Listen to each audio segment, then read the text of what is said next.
कहानी है धीरू की। धीरू एक गरीब किसान था। उसकी पत्नी का नाम था मीना और उसकी 7 साल की बेटी का नाम था चंदा। धीरू था तो बहुत मेहनती, लेकिन उसकी मेहनत के अनुरूप उसे फल नहीं मिलता था। वो और उसकी पत्नी सारा दिन खेत में लगे रहते। एक दिन की बात है। माँ, अब बुला लाऊं पिताजी को? मुझे तो जोरों की भूख लगी है। हाँ हाँ बुला ला, तेरी ही वो सुनेंगे। मैं तो कब से बुला रही हूँ, लेकिन वो है कि सुनते ही नहीं। मीना की हाँ सुनते ही चंदा भागती हुई धीरू के पास गई। बाबा, अब बस भी करो, चलो जल्दी से खाना खाने, नहीं तो मुझे भूख से चक्कर आ जाएगा और इन बैलों को भी। चक्कर? ठीक कहती हो तुम, चक्कर तो आ सकता है। चलो चलता हूँ।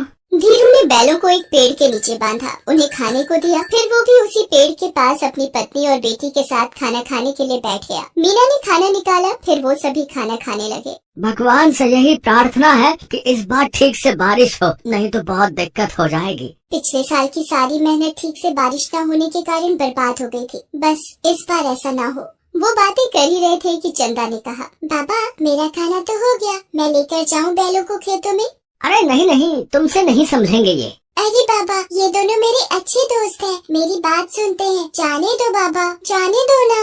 नहीं, इस तरह जिद नहीं करते। बाबा आप ही बोलो ना माँ को। अब तो धीरू का भी खाना हो गया था। चल अब मैं भी चलता हूँ तेरे साथ, चल। पिछले साल धीरू ने मीना के जेवर बेचकर बीज और खाद खरीदा था। बहुत उम्मीदों के साथ जब वो बीज बो रहा था तो उसे लगा कि इस बार बहुत अच्छी फसल होगी, लेकिन कम बारिश के कारण उसकी लगभग फसल बर्बाद हो गई। इस बार फिर से उसने खेतों की जुताई तो कर दी थी, लेकिन बीज और खाद खरीदने के पैसे उसके पास नहीं थे। और चारा भी क्या है हमारे पास, महाजन लाल सिंह के पास जाने के अलावा। पिछली बार तो मेरे गहने थे तो काम चल गया था, लेकिन इस बार कैसे होगा सब? मुझे उसके पास जाने का बिल्कुल भी मन नहीं करता। वो बहुत ही बदमाश है। एक बार जो उससे पैसे ले लिए तो उसका ब्याज कभी खत्म ही नहीं होता। पता नहीं उसका हिसाब कौन सा है। पूरी रात धीरू को नींद नहीं आई। उसे समझ नहीं आ रहा था कि पैसों का इंतजाम कैसे होगा। लाल सिंह के पास से पैसे तो तुरंत मिल जाते, लेकिन उसके कई दोस्त उसके चंगुल में आकर अपनी जमीन तक गंवा चुके थे। समझ नहीं आ रहा क्या करूं, कहां से लाऊं पैसे। अगर पैसे नहीं जुगाड़ हुए तो खेती कैसे करूंगा। रात से सुबह हो गई, लेकिन धीरू के सवालों का जवाब नहीं मिला। अब बिना बीज और बिना खाद खेती तो संभव नहीं। ना चाहते हुए भी धीरू को मन मार कर महाजन लाल सिंह के पास जाना ही पड़ा। अरे आओ आओ धीरू भाई, कहो कैसे आना हुआ? वो कुछ पैसों की जरूरत थी बीज और खाद के लिए। अरे इसमें हिचकने की क्या बात है, हम तो बैठे ही हैं जरूरतमंदों की सेवा के लिए, समाज सेवा के लिए। पता है धीरू, ये जीना भी कोई जीना है। अगर आप किसी की मदद नहीं करें तो मैं तो भगवान का लाख लाख शुक्रिया अदा करता हूँ कि उन्होंने मुझ जैसे इंसान को तुम लोगों की सेवा के लिए चुना है। लाल सिंह की बात को सुनकर धीरू को गुस्सा तो बहुत आ रहा था, क्योंकि पूरे गांव को उसकी असलियत पता थी। फिर भी वो चुपचाप उसकी बात सुन रहा था, क्योंकि इस समय वही उसकी मदद कर सकता था। अरे क्या सोच रहे हो?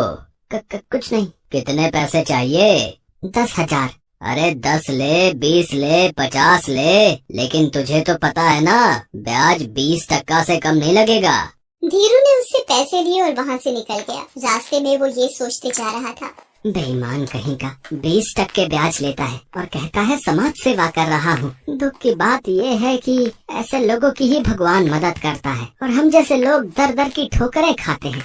इस बीच धीरू बीज खाद सब ले आता है। ईश्वर की कृपा से बारिश भी अच्छी होती है। कुछ महीनों बाद ही उसकी फसलें लहलहा उठती हैं। देख रही हो मीना, ये लहलहाती फसल एक किसान की जीत का यही तो प्रमाण है। भगवान ने हमारी सुन ली। मीना, इस बार चंदा के लिए नए कपड़े और वो जो गुड़िया हम देख कर आए थे ना शहर की मार्केट में। कौन सी? अरे वो लाल वाली। हाँ याद आया। वो इसके लिए ले आएंगे। कितनी खुश हो जाएगी ना हमारी चंदा। धीरू बार बार ये बात दोहरा रहा था। तभी उसे मीना ने जगाया। अरे ये सुबह सुबह आप क्या बड़बड़ा रहे हैं, क्या ले आएंगे? धीरू ये सारी बातें सपने में देख रहा था। हालांकि उसने बीज वगैरह बो दिए थे। थोड़ी बारिश भी हुई थी, इसलिए ज्यादा परेशानी नहीं हुई, लेकिन फिर तो जैसे बादल रूठ ही गए। पूरे गांव के किसान एक बार फिर से परेशान हो गए। अगर ठीक से बारिश नहीं होगी तो फसल तो मर जाएंगे। यही ख्याल सबके जहन में आ रहा था। दिन बीतते जा रहे थे, लेकिन बारिश का नामो निशान नहीं था। आखिरकार वही हुआ जिसका डर था। इस साल भी बादल थोड़ा ही बरस कर रह गए। इस साल भी उतनी बारिश नहीं हुई जितने की जरूरत थी। बारिश के अभाव में किसानों की सारी मेहनत बर्बाद हो गई। लेकिन इन सब बातों की फिक्र लाल सिंह को कहाँ। वो गाँव वालों से अपने पैसे के तगादे में निकल पड़ा।